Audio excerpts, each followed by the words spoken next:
About a year ago, I made a video about NASCAR's greatest youth movement, a movement that was responsible for bringing some of the most popular and successful drivers in NASCAR history. Fast forward 2 decades, and now we have a new youth movement. But unlike the youth movement of the late 90s and early 2000s, this movement has been a slow-rolling one.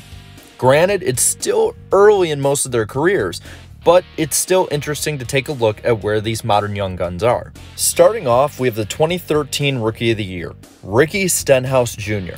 Stenhouse was set to be the replacement for Matt Kenseth in the number 17 Ford and a future franchise driver for Roush Fenway Racing.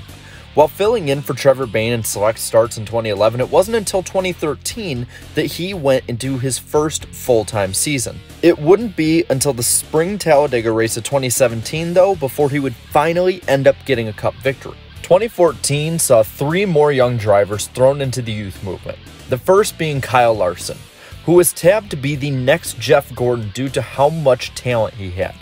While having great runs in the lower series and challenging for Cup wins, Larson would take 99 races before he finally got his first career Cup win at Michigan in 2016. He scored 5 more wins between 2017 and 2019 before the COVID break in 2020, and he was sitting 7th in points at that time. But during said break, Larson dropped the N-bomb live on an iRacing event, and he was immediately dropped by almost all of his major sponsors and indefinitely suspended from NASCAR. His future in NASCAR is unknown currently. One whose future is not unknown is Austin Dillon, the grandson of legendary car owner Richard Childress.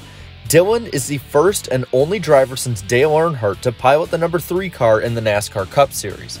From the start of his career, whether fairly or unfairly because of this, Dillon has been a controversial driver.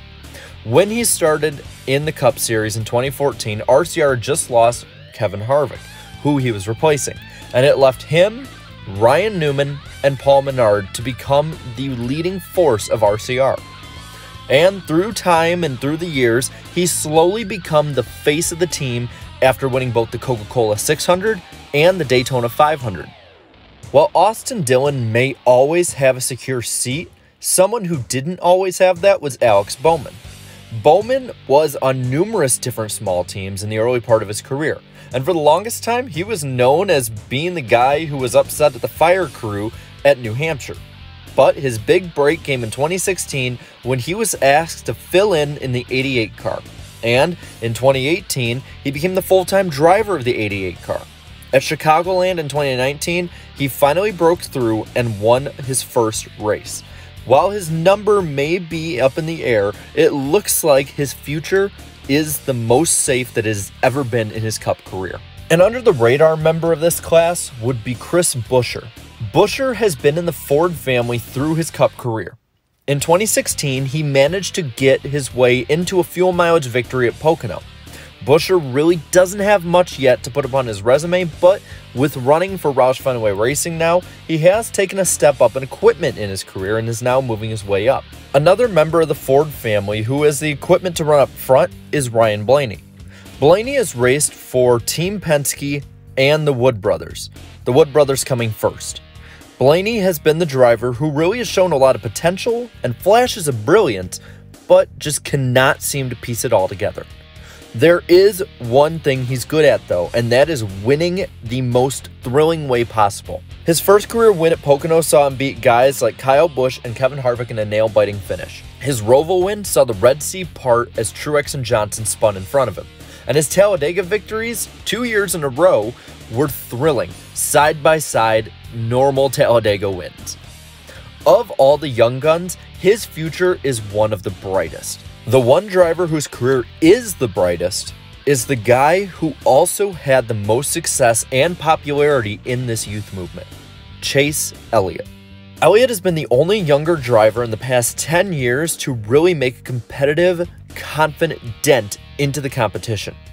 Taking over the 24 car in 2016, Elliot was immediately running towards the front on a regular basis. And by the end of 2017, his detractors had actually been calling him the nickname Second Place Chase.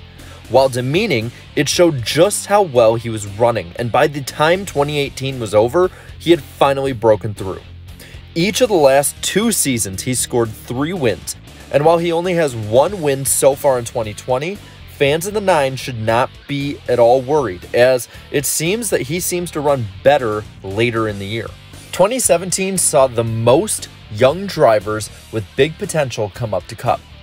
After the sudden retirement of Carl Edwards, Daniel Suarez was vaulted up to the number 19 Toyota as his replacement. And while he had his moments, it feels like Suarez was one of the biggest flames to quickly burn out. Racing for Gibbs, he never scored more than 12 top 10s in the season and never broke through to the playoffs. The same story went for his tenure at SHR. And now he runs for the underfunded Gaunt Brothers Racing in the number 96 Toyota, where he's ran serviceably. Another driver from the Gibbs pipeline is Erik Jones. Jones first drove for Furniture Row Racing in their second team, the number 77 Toyota, before taking over for Matt Kenseth in the 20 car for 2018. In the 20 car, Jones did win a race at Daytona in 2018 and then again won at Darlington in 2019, beating Kyle Busch. While showing brilliance at times, like his Southern 500 win, he ultimately ended up being a disappointment at Gibbs. And now, after 20 winless 2020 races, it was announced that he would not be returning to Joe Gibbs Racing in 2021. He is currently in the running, though, to drive the 48 car, so not all hope is lost for the 24-year-old driver. The only driver that was a rookie in 2017 that has not moved teams is Ty Dillon, who has raced the number 13 Germain Racing Chevy for his entire short Cup career. Dillon doesn't have too much currently to write home about. I don't think that it's as much the driver as it is the team. Germain just doesn't have the funding to outrun these big teams, and it shows with the finishes. He's finished 24th, 27th, and 24th in the Cup Series points, and he's currently 27th in points after 20 races in 2020. Someone who hasn't performed in good equipment so far is William Byron. Byron is probably one of the most puzzling members of the youth movement. He absolutely dominated the lower divisions, getting 7 wins in 24 truck starts and 4 wins en route to a 2017 Xfinity Series title. But so far in Cup, he only has 5 top 5s, and he has less top 10s, 23 in the Cup Series, than he has in truck starts, 24. He made it to the playoffs last year and finished 11th, but only with 5 top 5s and 13 top 10s. While he's only 22, it still feels disappointing to see a Chad Knaus-run team struggle so badly over time. One driver who has really struggled to work his way up the ladder is Bubba Wallace. Bubba has spent every start of his Cup career at Richard Petty Motorsports. He started his full-time Cup career with a bang, finishing runner-up in the 2018 Daytona 500. But other than taking the lead at Bristol, he really hasn't had much to go right in his first 2 seasons. 2020, though, has seen improvements, as the team is running in the top 15 more often, and he already matched his career highs in top 5s and top 10s in just 20 races. But what most outside of the sport know Bubba for is his efforts in NASCAR for their social and political changes and openness in 2020. For Bubba, the future seems bright, though. Now we move to the current season and look at the Cup rookie class of this year. One of the best in years. And starting off, we're going to look at Jon Hunter Nemechek. The story of his 2020 season is doing more with less. Driving for Front Row Motorsports, Nemechek has kept his team within the top 25 in points all season, even scoring 2 top 10s and averaging a 20th place finish. If he can get a proper ride, he could one day threaten for wins and possibly even championships. Another young gun looking to make an immediate mark on Cup is Cole Custer. Custer spent 3 straight seasons in the Xfinity Series before graduating up to Cup. In those seasons, he combined to win 7 races and never finished lower than 5th in points. In Cup, he has started slow, but really has come on over the middle portion of the season. This was punctuated by his daring 4-wide pass for his first Cup Series win at Kentucky. Another notable young gun is rookie Christopher Bell. Bell is another driver who had success in the lower divisions, scoring 7 truck wins in 54 starts and 16 Xfinity Series wins in 74 starts. So to say he doesn't have the talent to succeed is foolish. Yet, in his rookie campaign, he has only had 5 top Yet in his rookie campaign, he's only had a top 5 and 5 top 10s and sits 23rd in points. Running for a team like Levine Family Racing, it may not help, but in 2021, he won't have that excuse anymore, as he's going to be driving the 20 car at JGR. Now, the last 2020 rookie has far and away looked the most Cup ready this year, Tyler Reddick. Reddick ran consistently in trucks before winning 2 straight Xfinity Series championships in 2018 and 2019. Getting to Cup, he has consistently outran his RCR equipment, getting 2 top 5s and 7 top 10s in 20 races. He also has had race-winning speed at both Phoenix and Homestead, and he sits barely outside of the playoff grid and continues to knock on the door with the car that really doesn't have any business being that high up. At only 24 years old, the future is full of endless possibilities for Reddick. And through early August of 2020, that's it in Cup.